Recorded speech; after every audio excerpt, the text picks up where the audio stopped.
और केवल उनके संरक्षण के लिए ही समझ लो वो अपनी सरकार चलाते हैं।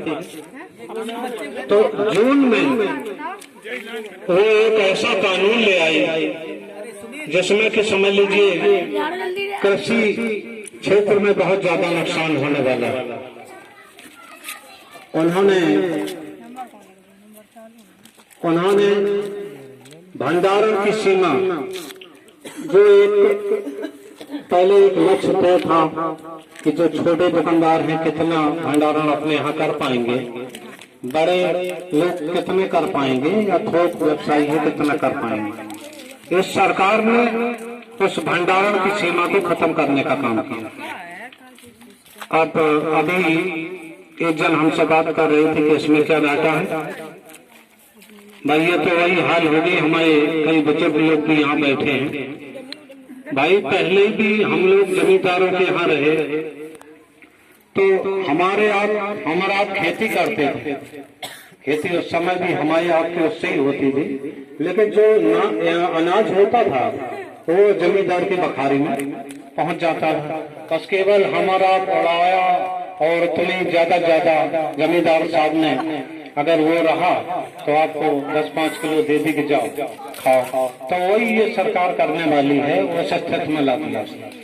अब जब असीमित भंडारण की क्षमता होगी तो कोई भी पूंजीपति आपका पूरा उसने मतलब डंप कर लिया, गेहूं या कुछ फसलें डंप करने के बाद एकदम तेजी आई तो हमारा आप अपना फसल बेचने लगे।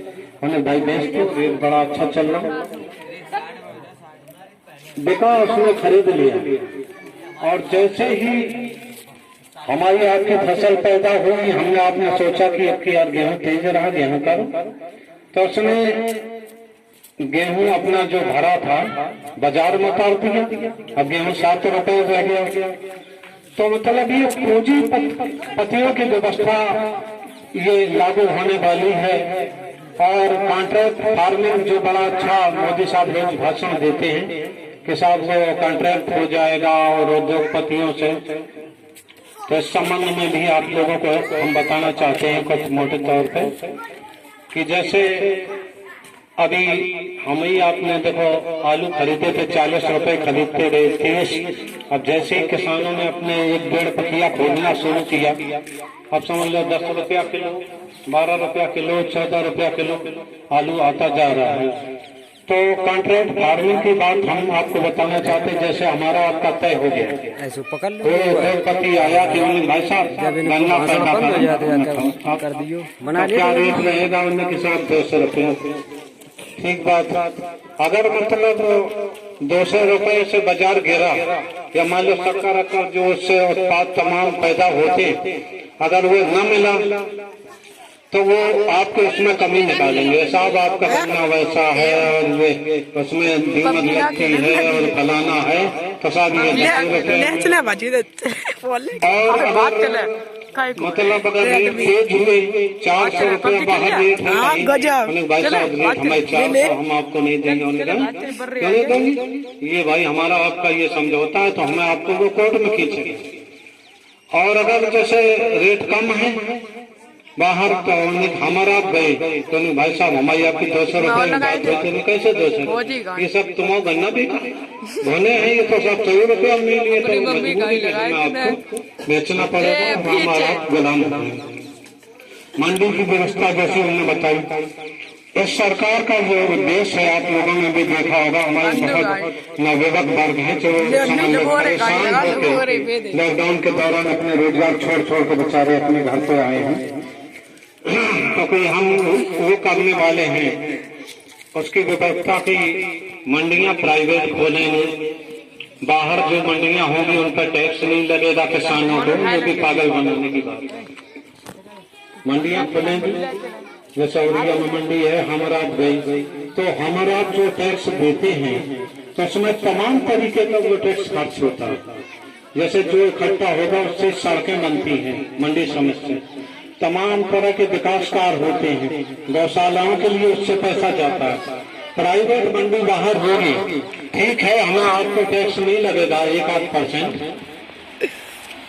लेकिन लगा दांतन में अब जैसे बाहर रेट रहा हमारा बाहर बेचने लगेंगे, अंदर 1050 में धान बिक रहा हो, वहाँ वो 11 से खरीदेंगे तो 11 से 50 रुपया क्विंटल, सामने ज्यादा महंगा।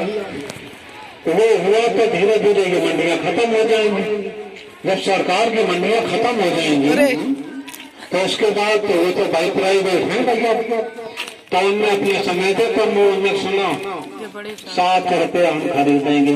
अब ये तो मर गई सरकार वाली मंडी खत्म, तो हमारा झकमार के साथ 6 रुपये हम समझ लो उनको बेचने को मजबूर होंगे। तो इसलिए ये जो आंदोलन जो वहाँ चल रहा, और देखो आंदोलन को बदनाम किया जा रहा, किसान वहाँ आंदोलन है, परेशानी में हमारा बाहर निकल रहे और ये कहा जा रहा है कि साहब वो तो खालिस्तानी है, साहब वो तो पाकिस्तानी है, वो सब बाहर देश के हुए तो पूंजीपत हैं। अब वो कई किसान हैं अपने लोगों में कुछ लोग धनाढ़ हो जाते हैं, मोटरसाइकिल हमारे अब भी बैठा है मोटरसाइकिल या कार, अब एक जरूरत बन गई। जैसे यहाँ पे है आपको जाना हो तो कैसे जाएंगे, तो कुछ साहब ये मोटरसाइकिल से चल रही है किसान का, तो मतलब सरकार ये चाहती है जो किसान हटा रहे हैं, केवल उतना नहीं करो जितने लोगों का पेट भरे, बस हम अपनी खुद बनाए और न सवाल करे न अपनी मांग उठाए। तो ये खड़े तौर पर जो बातें थी जो हमारे आपके बीच में आने का उद्देश्य था, ये हमने आप सब लोगों को बताया और सब लोग हमारे बैठे हैं, दिनेश जी को स्वाहा है जो इस कार्यक्रम का जनरल समझ लो हमारी संयोजक हैं, वो ये कार्यक्रम के अगुआ हैं, तो वो भी कुछ जानकारी देंगे। और हम ये भी चाहेंगे कि यहाँ जो हमारे बुजुर्ग हैं, हमारे नौजवान हैं, वो लोग भाई हमसे और ज्यादा होशियार हैं, क्योंकि बुद्धि का और समझदारी का उम्र से कोई फर्क नहीं होता।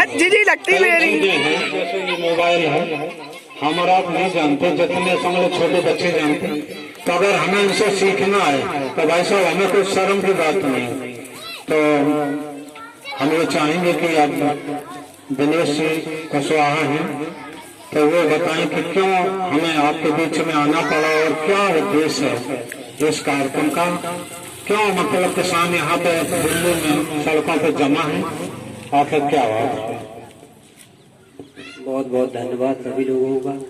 हम ये चाहेंगे पहले अगर कोई आपके गांव से बोलना चाहता हो, अपनी बात रखना चाहता हो, तो बेझिझक अपनी बात रखें, क्योंकि हम लोग आपस के लोग हैं और अगर हम लोग गांव में नहीं बोलेंगे तो फिर बड़े बड़े मंचों पे कैसे बोलेंगे। तो ये एक सीखने का भी अवसर प्राप्त हुआ है। तो हम चाहेंगे अगर कोई भी यहाँ बोलना चाहता है तो अपनी बात मजबूती के साथ रखें। गौतम जी आप रखेंगे, सुझाव रखिए।